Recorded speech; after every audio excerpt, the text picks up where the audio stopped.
ഞങ്ങളുടെ കിങ്ങിണി ഫാമിൽ 2 ജോലിക്കാരെ ആവശ്യമുണ്ട്. ആരുടെയെങ്കിലും കയ്യിൽ ഉണ്ടെങ്കിൽ ഞങ്ങളോട്ടൊന്ന് കോൺടാക്ട് ചെയ്യുക. നമുക്ക് അത്യാവശ്യമാണ് 2 ജോലിക്കാരെ അത്യാവശ്യമാണ്. പിന്നെ ഹിന്ദിക്കാരെയാണ് ഞങ്ങൾ നോക്കുന്നത്. ഇവിടെ 2 പേരുണ്ട്. ഇനി ഞങ്ങൾക്ക് 2 പേരെ കൂടെ വേണം. അപ്പോൾ ആർക്കെങ്കിലും താല്പര്യം ഉണ്ടെങ്കിൽ ഞങ്ങളായിട്ടൊന്ന് കോൺടാക്ട് ചെയ്യുക. പിന്നെ വേറൊരു കാര്യം എന്ന് വെച്ചാൽ ഞങ്ങളുടെ പാൽ കറക്കുന്ന മെഷീൻ ഞങ്ങൾ കൊടുക്കാനിട്ടിരുന്നു. അത് വിറ്റുപോയി. അപ്പോൾ ഇനി ഒരെണ്ണം കൂടെ ഉണ്ട്. ഒരു കറവ മെഷീനും കൂടെ ഞങ്ങൾക്ക് കൊടുക്കാനുണ്ട്. ഏതെങ്കിലും കർഷകർക്ക് ആവശ്യമാണെങ്കിൽ ഞങ്ങളുമായിട്ട് കോൺടാക്ട് ചെയ്യുക. D11 മെഷീനാണ്. ഒരെണ്ണം ഉണ്ടായിരുന്നു, അത് ഞങ്ങൾ കൊടുത്തു. ഇനി അടുത്ത ഒരെണ്ണം കൂടെ ഉണ്ട്. അപ്പോൾ ആവശ്യക്കാരെങ്കിലും ഉണ്ടെങ്കിൽ ഞങ്ങളുമായിട്ട് കോൺടാക്ട് ചെയ്യുക.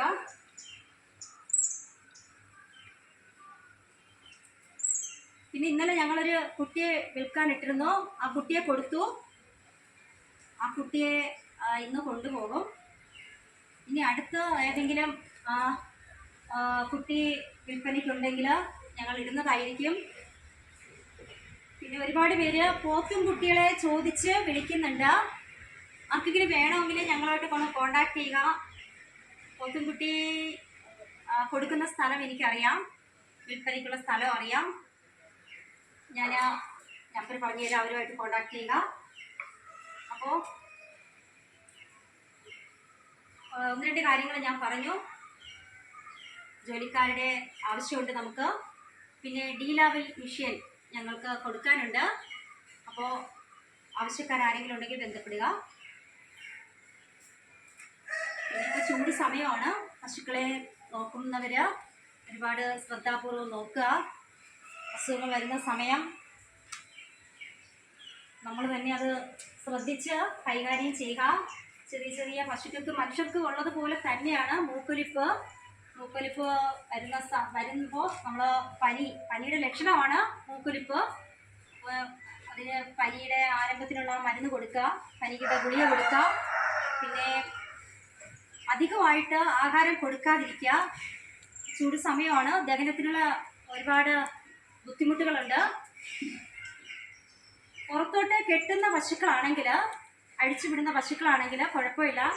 അവർക്ക് ദഹിക്കാനുള്ള ആ ഒരു സമയം കിട്ടും. അവർക്ക് അടുത്ത തീറ്റ കൊടുക്കുമ്പോൾ തന്നെ അവർക്ക് ദഹനത്തിനുള്ള ആ ഒരു ഇത് കിട്ടുന്നുണ്ട്, സമയം കിട്ടുന്നുണ്ട്. അപ്പോൾ പിന്നെ അസുഖങ്ങളൊന്നും കൂടുതൽ വരാറില്ല. പക്ഷേ ഫാമാണ് നടത്തുന്നവർ എല്ലാ പശുക്കളെയും കെട്ടിയിട്ടാണ് നമ്മൾ വളർത്താറ്. പുറത്തോട്ട് ഇറക്കാൻ സ്ഥലമില്ലാത്തവർ ശ്രദ്ധിക്കുക. ചൂട് സമയമാണ്, മനുഷ്യർക്ക് പോലും സഹിക്കാൻ പറ്റുന്നില്ല. അപ്പോൾ ശ്രദ്ധിക്കുക. അതിന് ജലദോഷമോ മൂക്കൊലിപ്പോ എന്തെങ്കിലുമൊക്കെ ഉണ്ടെങ്കിൽ ഫസ്റ്റ് എയ്ഡായിട്ട് മരുന്ന് തന്നെ നിങ്ങൾ തന്നെ വീട്ടിൽ തന്നെ വാങ്ങി വെച്ച് കൊടുക്കുക. അപ്പോൾ നമുക്ക് ആ അസുഖത്തിൽ നിന്ന് നമുക്കത് മോചനം നേരത്തെ തന്നെ നമുക്ക് കണ്ടുപിടിച്ചാൽ ഒരു മോചനമുണ്ട്. നമുക്കത് വലിയ ആപത്തിൽ നിന്ന് നമുക്ക് രക്ഷിക്കാൻ സാധിക്കും കേട്ടോ. ദഹനക്കേടൊക്കെ വന്നു കഴിഞ്ഞാൽ ഭയങ്കര ബുദ്ധിമുട്ടാണ്. പശുക്കൾക്ക് ഗ്യാസ് കയറുക, ദഹനക്കേട് വരിക, വയറിളക്കം വരിക, ഇങ്ങനെയൊക്കെയുള്ള ഒരുപാട് അസുഖങ്ങളുണ്ട്. സൂക്ഷിക്കുക.